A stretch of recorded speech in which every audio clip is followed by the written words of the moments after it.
স্বাগত ডিবিসি দেশের সংবাদে। আপনাদের সাথে আছি আমি সুনন্দা রায়চৌধুরী। এবার জানাবো খবরের বিস্তারিত। যশোর একটি পার্কে আত্মগোপনে থাকা শেখ হাসিনার সাবেক সামরিক সচিব ও সাবেক এমপি অবসরপ্রাপ্ত মেজর জেনারেল সালাউদ্দিন মিয়াজিকে গ্রেফতার করেছে আইনশৃঙ্খলা বাহিনী। শহরের শ্যামলী ছায়া পার্কে মিয়াজি অবস্থান করেছেন এমন খবর পেয়ে এটি ঘেরাও করেন বৈষম্য বিরোধী ছাত্র জনতা। খবর পেয়ে ঘটনাস্থলে পৌঁছে পরিস্থিতি নিয়ন্ত্রণে চেষ্টা করে আইন শৃঙ্খলা বাহিনীর সদস্যরা। এক পর্যায়ে মিয়াজিকে গ্রেফতার করে নিয়ে যান তারা।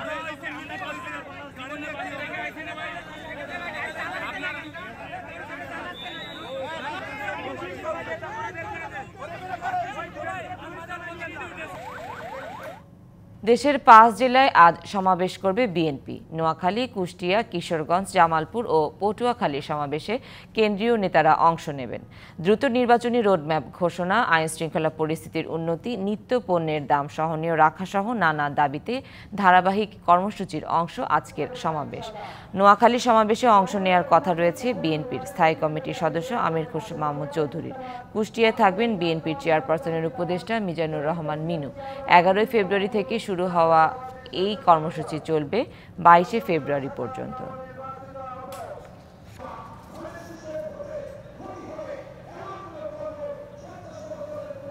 খানাখন্দে ভরা লক্ষ্মীপুর পৌরসভার 65 কিলোমিটার সড়ক। গত বছরের আগস্টের বন্যায় এখানকার 90% এলাকা ছিল পানির নিচে। এতে তৈরি হওয়া বড় বড় গর্তের ক্ষতচিহ্ন এখনো স্পষ্ট। এরই মধ্যে ঝুঁকি নিয়ে চলছে যানবাহন।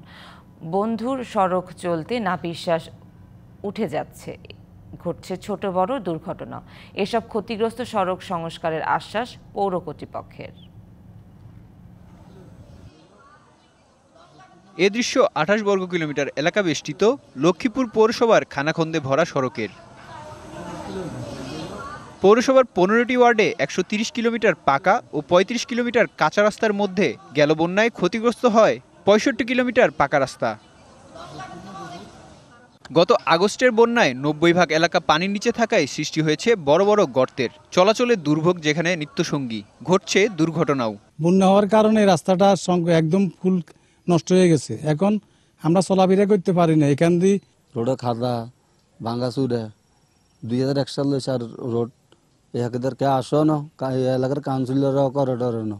স্থানীয়রা জানায় গাড়িতে 10 মিনিটের রাস্তা পার হতে লাগে প্রায় 1 ঘন্টা। বিপাকে গাড়ি চালক, যাত্রী ও রোগীরা। কোনো গাড়ি যাইতে পারে না, কোনো অটো যাইতে পারে না, কোনো রিক্সা চলাচল করতে পারে না, রাস্তা ভাঙাচুরা। মানুষ যাতায়াত করতে একবার অসুবিধা। এটা তো দ্রুত তাড়াতাড়ি এটা করণের দরকার।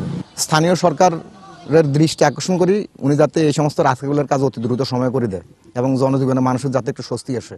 অগ্রাধিকার ভিত্তিতে ক্ষতিগ্রস্ত সড়ক সংস্কারের আশ্বাস পৌর প্রশাসকের। বরাদ্দের আলোকে আমরা যদি প্রকল্প বাস্তবায়ন করতে পারি, আমরা অগ্রাধিকার দিচ্ছি। যে সকল রাস্তা ক্ষতিগ্রস্ত হয়েছে সেগুলিকে অগ্রাধিকার দিচ্ছি।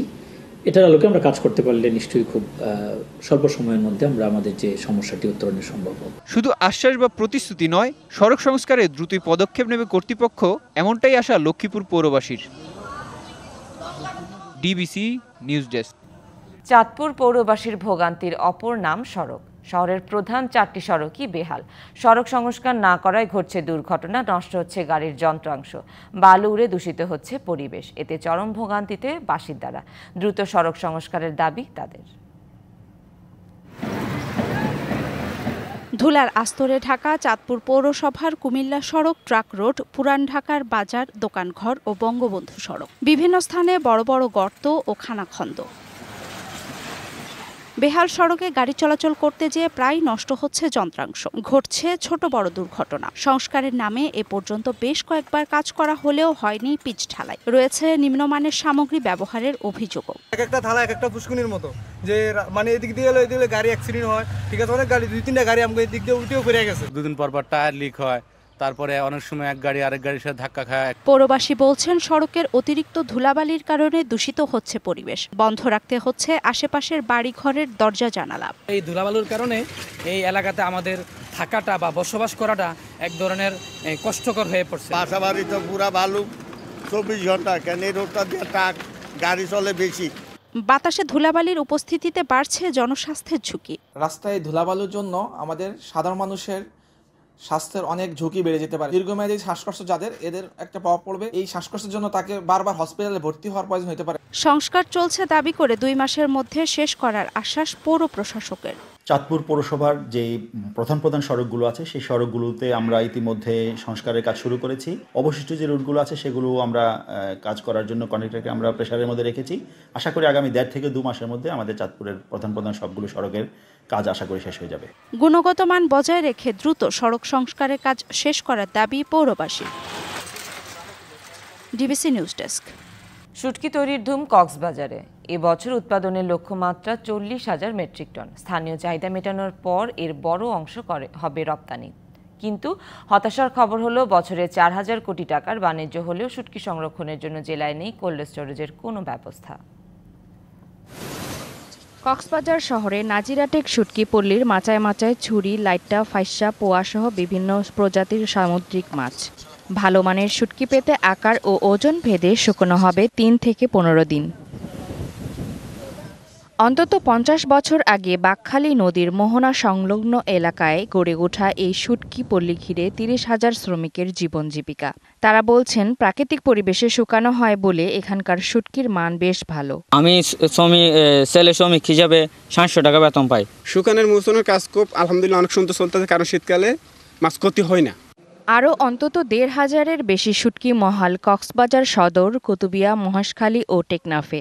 স্থানীয় চাহিদা মিটিয়ে পাঠানো হয় বিভিন্ন জেলায়। চীন, থাইল্যান্ড, তাইওয়ান, ইউরোপ এবং মধ্যপ্রাচ্যের বিভিন্ন দেশেও এই শুটকির কদর বেশ। সবকিছুর দাম বাড়াতেই ওই প্রভাবটা আমাদের এখানে কাঁচা মাছের মধ্যে পড়ছে। এখানে যদি সরকার যদি কি কোল্ড স্টোরের ব্যবস্থা করে দেয় তাহলে ওখানে শুটকিগুলো এখানে রাখে কি। ব্যাপক উৎপাদন হলেও কক্সবাজারে শুটকি সংরক্ষণের জন্য নেই কোল্ড স্টোরের ব্যবস্থা। আমরা আশা করি আগামী দিনে সরকার উদ্যোগ নেবে এবং এখানে একটি ভালো স্টোর করবে, যে স্টোরে আমরা শুটকিগুলো অর্গানিকভাবে সুন্দরভাবে সংরক্ষিত করে সারা দেশে রফতানির পরে বিদেশেও রফতানি করে আমরা রেমিটেন্স আয় করতে পারবো। শুটকির গুণগত মান উন্নয়ন ও উৎপাদন বাড়াতে বিভিন্ন উদ্যোগ নিয়েছে মৎস্য বিভাগ। আমরা ইলেকট্রিক ড্রায়ার নিয়ে কাজ করছি। আমরা এই টেকনোলজিগুলো শুটকি উৎপাদনকারীদেরকে দিতে চাই, যাতে করে তারা বর্ষা মৌসুমে সূর্যের আলো না থাকলেও তারা শুটকি উৎপাদন করতে পারে এবং তারা যে কেমিক্যালগুলো তারা ব্যবহার করে বা কীটনাশক ব্যবহার করে সেইগুলো থেকে তারা যেন বিরত থাকে। কক্সবাজারে সেপ্টেম্বর থেকে মে মাস পর্যন্ত চলে শুটকি উৎপাদনের মৌসুম। DBC news desk. ব্রাহ্মণবাড়িয়ার আশুগঞ্জের লালপুর ইউনিয়ন এখন এক সমৃদ্ধ জনপদ। মেঘনাপাড়ের চর লালপুর গ্রামের শুটকি এলাকাটি পরিচয় এনে দিয়েছে দেশ জুড়ে। বছরে অন্তত 150 কোটি টাকার শুটকি বাজারজাত হয় এই পল্লী থেকে। রপ্তানি হয় ভারতেও। তবে লাভের মুখ দেখছে না প্রান্তিক ব্যবসায়ীরা। মহাজনদের কাছ থেকে চড়া সুদে টাকা নিতে হচ্ছে তাদের। সহজ শর্তে ব্যাংক ঋণ কিংবা সরকারি সহযোগিতার দাবি তাদের।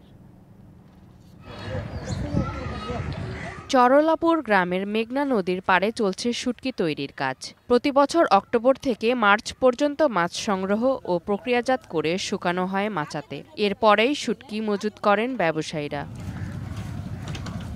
এখানে তৈরি হওয়া শুটকির অর্ধেকেই পুঁটি মাছের। প্রতি কেজি বিক্রি হচ্ছে 500 থেকে 600 টাকায়। ট্যাংরা 600 থেকে 700 আর শোল 1000 থেকে 1200 টাকা প্রতি কেজি। 1500 থেকে 1700 টাকায় বাইম, কাইকা 1000 থেকে 1200 টাকা, গইন্না 550 থেকে 1000 টাকা এবং রুই শুটকি বিক্রি হচ্ছে 700 টাকায়। ব্যবসায়ীরা জানান এবছর 100 কোটি টাকার শুটকি বেচাকেনা হলেও মহাজনদের চড়া সুদ পরিশোধ করে তাদের লাভ থাকছে না। তাই ঋণ সুবিধা ও সরকারি সহযোগিতা চান তারা। মহাজনী যে টাকাগুলো আনি না ওদেরকে কিছু ইনভেস্ট করতে হয়, ইনভেস্ট করে আমাদের হাতে থাকে না। এই শুটকি পল্লীতে আমাদের শতাধিক পরিবার শ্রমিক হিসেবে কাজ করে। ব্যবসায়ীদের প্রশিক্ষণ ও সহযোগিতা দেওয়ার কথা জানালো উপজেলা প্রশাসন। যে সকল শুটকি ব্যবসায়ীরা আমাদের সাথে সরাসরি যোগাযোগ করছে, আমরা ব্যাংকের সাথে তাদেরকে একটি লিয়াজো করে দিচ্ছি, তারা যাতে খুব সহজেই ব্যাংকিং খাতের এই ঋণটা তারা গ্রহণ করতে পারে এবং একই সাথে যারা এই শুটকি ব্যবসায়ের সাথে জড়িত তারা তাদেরকে আমরা একটা ডাটাবেস তৈরি করছি এবং তাদের প্রয়োজনীয় প্রশিক্ষণের ব্যবস্থা আমরা গ্রহণের উদ্যোগ গ্রহণ করেছি আমাদের মৎস্য বিভাগের মাধ্যমে। চরলাপুর শুটকি পল্লীতে কর্মসংস্থান হয়েছে স্থানীয় কয়েকশো নারী পুরুষের। বাজারে দেশীয় মাছের সহজলভ্যতা ও সরকারি সহযোগিতা নিশ্চিতে দ্রুত ব্যবস্থা নেওয়া হবে এমন প্রত্যাশা প্রান্তিক ব্যবসায়ীদের। DBC news desk. বরগুনা বিলুপ্তির পথে ক্ষুদ্র নৃগোষ্ঠীদের রাখাইন ভাষা। নানা প্রতিবন্ধকতায় এই জেলায় প্রায় বন্ধ রয়েছে রাখাইনদের নিজস্ব ভাষা চর্চা।